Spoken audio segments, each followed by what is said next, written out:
What's up, y'all? It's your girl, Ever Been a Brittany here. So today I was talking to my son as I was dropping my daughter off at school, and we were talking about change because he said, "Mommy, Daddy, Daddy told Madison that she needs to stop sleeping in so much and she needs to start getting up." And in some cases, that is true because my daughter, she'll sleep in all day. It'd be lunchtime, she wake up. That's her thing. But her mama was like that. But then I responded. I told my son, I said, technically your sister's growing up. She's getting ready to go into middle school. Her her body's going through changes, developing. And I said, when you get older, you'll start to develop your mind, your body, everything will start to change. And I said, when things are changing like that, you need your rest because your body is going into overdrive. Like it's going it's working consistently, constantly, all the time while you're awake, while you're asleep, as you're going through this development stage.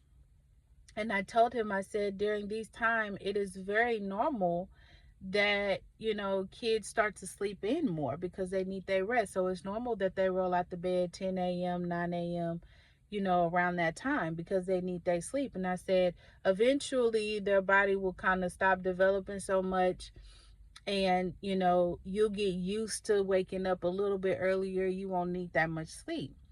I said, but that's what happens when changes are occurring. And it was instantly God started speaking to me as I was speaking to my son.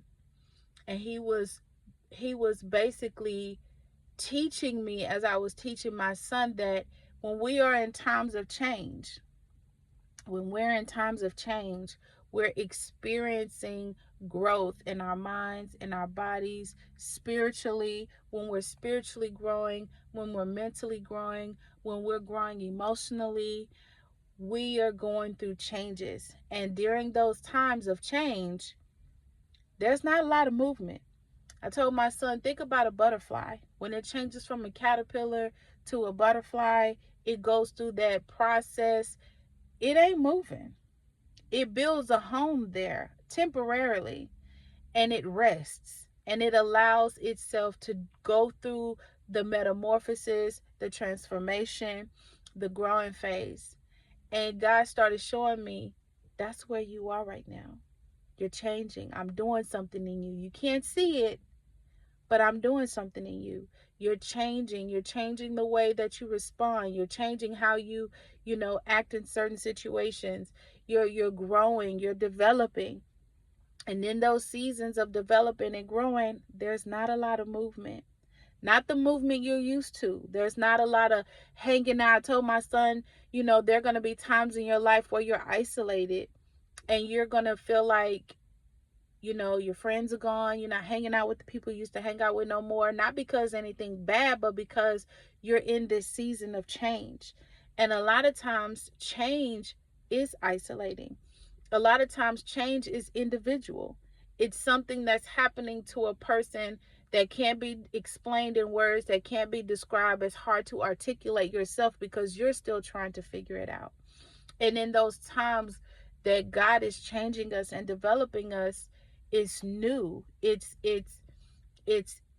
intimate. It's secret. It's so it's so intimate that it even takes time for our own selves to articulate what's happening. And so I said this all to say, if you're in a season of change like myself, if you're in a season of change where, you're not act, just things about you notice aren't the same, and it seems isolating, it seems quiet, it seems like, you know, things don't look the same, you're not responding the same, you're not even thinking the same, your goals have changed, it's tweaked a little bit more, they're more advanced, your dreams are a little bit more specific. Whatever it is, you find yourself forgiving in areas where you used to hold a lot of bitterness. You find yourself letting go certain things where you used to hold on tight to. That's God changing you. And it's so subtle, it's so intimate, and it's so quiet, and it's so gentle that you can't even recognize it until it's done. And it reminds me of the scripture that God will complete the work in you that He started. In Philippians 3 or 4, I think it's 3, but it talks about how the God that completes His work, He is a completed God. Since beginning to end, since Genesis to Revelation, God has always completed His work. He's never left anything unfinished. We don't serve an unfinished God. We serve a God of grace. We serve a God of gentleness. We serve a God of love and compassion, where He will intimately bring you in.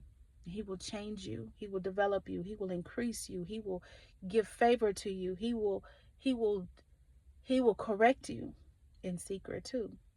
He will hide you in the shadow of His wings, and He will ensure that growth is happening, that everything He promised will come into full fruition, and He will ensure that you become the person that He called you to be in Genesis 1:26, when He says, "Let us make man in our own image." And He will complete into full completion the image that He had in mind when He saw you, when He created you, when He formed you in His mother's womb. So if you're in the season of change, know that you're not alone. Stay planted. Trust God. Trust His process. Trust in Him, and trust in the fact that He completes everything He starts until it's good. All right. Deuces.